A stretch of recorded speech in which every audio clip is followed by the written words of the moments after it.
This idea recently came back into my head, so I want to talk about it on video form. It's a bit of a pet peeve of mine whenever people are referring to the Reiwa era of Godzilla and they include the Monsterverse inside that same era alongside the Japanese ones.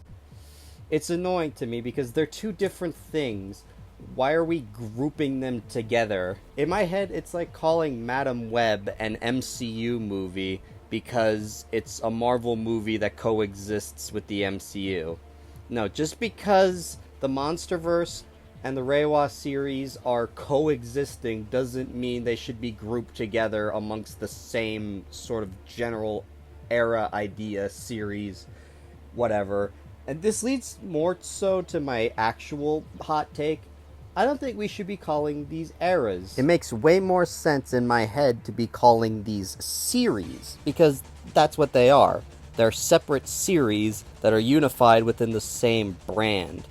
Calling them eras kind of implies that they're in the same sort of series, which is why many Godzilla series have their own eras within them.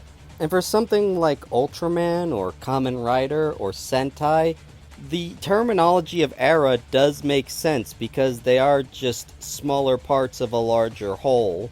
But for a film franchise like Godzilla or Gamera, it makes more sense to call the individual series series. Also, there's the factor of, if we're going to be combining different series into one big era, like we're doing with the Monsterverse and Reiwa era, I must ask, where does 98 go?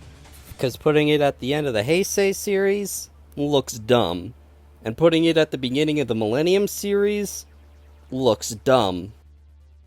Anyway, thanks for coming to my TED Talk.